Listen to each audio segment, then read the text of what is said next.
I'm with Marco Mazzanti from Kimakai Karate today. We're just visiting his school. Welcome to the show, Marco. Good to see you, Graham. Hey, tell me a little bit about what you do at the school.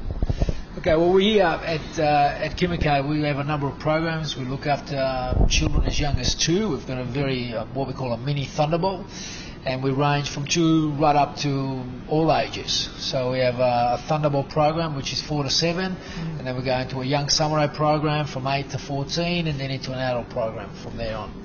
You've really divided those age groups up, haven't you? So it's really age-specific sort of training. That's right. Well, what we've realised is that the requirement for each of the age groups is so different that to have one class that suits all doesn't achieve the goals, as well as having specialised instruction for each of the age groups.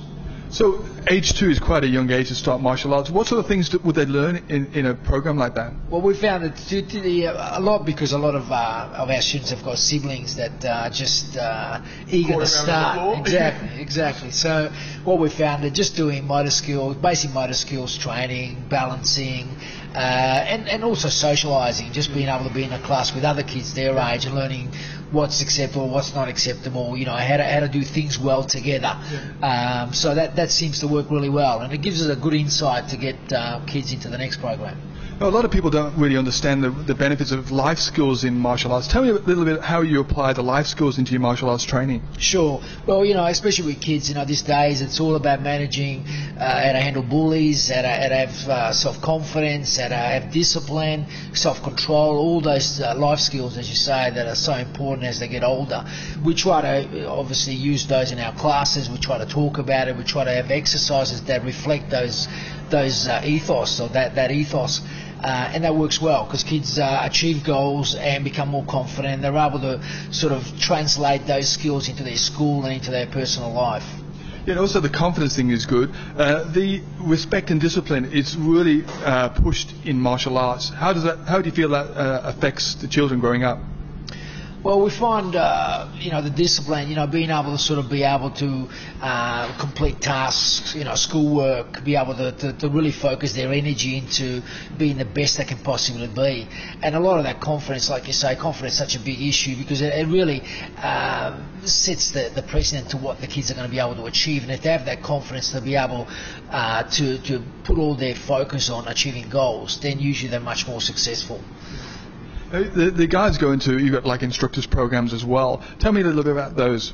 Well, what we've done at Kimakai is we've set up a leadership group, and the leadership are some of our more senior kids assisting and helping some of the younger students. And we find that mentoring is really so important to teach, you know, the kids that it's good to help others, it's good to assist, it's good to see other people achieve their goals, and as a result become more confident in the ability to be able to pass on knowledge.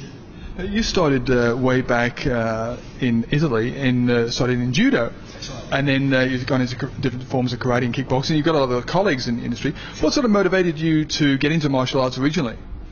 Well, originally, I mean, I was born in the centre of Rome, and it's always been quite a rough area to grow up, a lot of issues with drugs and other situations. So, you know, the idea was just that, again, my parents looked at judo as an opportunity to make me more resilient, more confident, more able to sort of look after myself. So the same sort of reasons a lot of parents get their kids started in martial arts is to give them that confidence to, you know, stay away from drugs, to be able to look after themselves and basically grow up to be more confident. Now you're fairly very much into the competition side of things. Sure. On one side of things in your career in developing. What sort of benefits do you feel you got out of the competition side of martial arts? I think it's important that you're able to be competitive and be able to achieve goals. And competition really gives you the opportunity to sort of, you know, get as much as you can out of your martial arts. Yeah. It's not for everybody, and I always say that competition is a small area of martial arts, but there's definitely that avenue in Kimakai to get to the highest level of competition if that's what you're interested in. And for me, it's been a great journey, a great opportunity to meet a lot of people, travel the world, and achieve some personal goals. And also, you've been recognised, I see here, in the Blitz magazine. It's on the front cover here. Marco is there, shining, kicking somebody. I don't know who it is, but one of his students, no doubt. But yeah, this is a great recognition for your efforts. Congratulations on that. Now, I just wanted to ask you a little bit about the self-defense aspect. We've talked about competition, we're talking about the life skills and so forth. Self-defense, and that's quite controversial these days because kids need to be equipped for the street, party safe, just walking home. And it starts probably around about the teenager time when it's starting to be a little more social active. Do you have sort of programs that really relate to that sort of age group? Sure. Well, we talk a lot about the self-defense aspect, even in our competition. Obviously, the competition is the sporting side of it, but the way we teach our techniques, it's always to make the techniques as effective and practical as possible.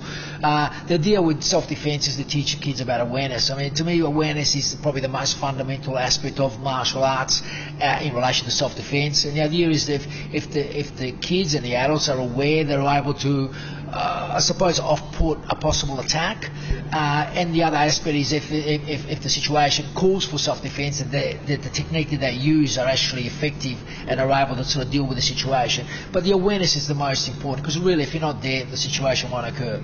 Yeah. That's the number one thing, isn't it? Awareness, and you can avoid it. So you don't really have to use all your skills if you can not be there. And there's always someone stronger, there's always someone faster, maybe more skillful. So if you avoid it, well, I think it's the safest way to go.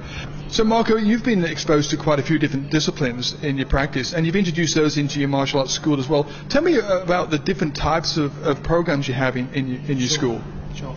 Well, throughout my journey, I was started in the competition, or started in the traditional, then moved into the competition, and along the way I've sort of wanted to be as complete as possible as a martial arts. So I had some exposure to kickboxing, and from kickboxing to Brazilian Jiu-Jitsu, from Brazilian Jiu-Jitsu to mixed martial arts.